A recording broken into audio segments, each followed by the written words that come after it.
Hi guys, it's Harry. So today I'd like to talk to you about judgment, both being judged and judging other people. So we've probably all heard the story about the pastor who goes to a church, and before he takes up his post as pastor of this church, the week before, he goes there in disguise, incognito, if you will. He poses as a homeless beggar, dirty, torn clothes, bushy beard, unkempt, smelly, and he goes there and he's not welcomed.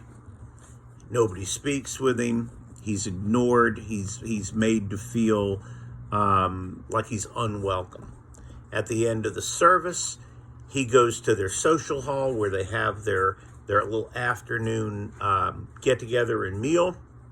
And again, he's ignored. He's really made to feel like he's not welcome there. Well, it kind of tells him where these people are heads are at. He goes back the following week dressed like the pastor, and they welcome him, and it's a completely different welcome. And he relates to them that he, in fact, was the beggar from the week before. And he relates that to the old Bible verse about judge not lest ye be judged. And I bring that up because it bears witness to the rest of the video today as to what the points I'm going to try to make to you. We get into the habit of seeing what's in front of a person, what our expectation is. And that isn't necessarily who or what a person really is. I see myself in one particular way. But I'm sure there are people that I meet that think, oh, that's a fat dude. Or, gosh, he's got a big nose. Or any number of other things. Gosh, he's so conservative. He's this, he's that. And that's not who I am. Not really who I am. But it's also, and she wonders why I do these videos when she's not in the room. It's also true because a person's perception is their reality. The problem is we're all guilty of doing this. So when you see somebody, it's very quick to think in your mind, man, somebody needs to tell that person stripes and plaid don't go together. A little harder to think maybe that's all they have. Maybe that's all they could afford. It's a little different to sit there and say, wow, that person is enormously fat. You don't see that they're suffering from a glandular condition, that they eat so little just to keep pace with where they're at. You see a person who is rail thin, painfully thin, and think, that's what drugs will do. But their hyperthyroidism is the real issue. They're not on any drugs. At least not any that aren't designed to try to save their life.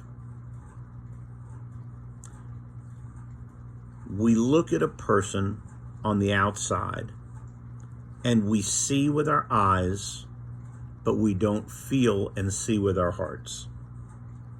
We're very quick to judge people by the color of their skin, by their gender, by their age, by the possessions they have, the clothes they wear. And we stop. We need to look at what's behind their smile or behind their frown, what's under and inside those clothes.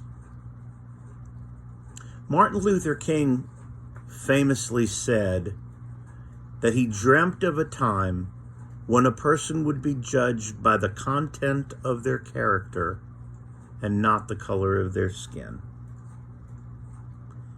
I think in this day and age, with all of the hate and all of the divisiveness that we are facing right now, I think there's probably no better statement to end this video on than to urge you to judge people by the content of their character, not what they wear, not how they look, not who they pray to, not what political party they're affiliated to,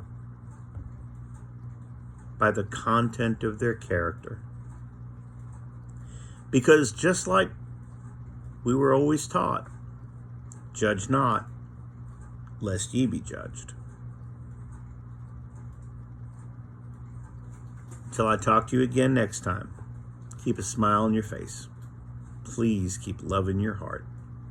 Remember, it takes very little effort to do something really good for somebody else, and nothing will ever feel as good as that does. You take care, and I'll talk to you again real soon. Bye now.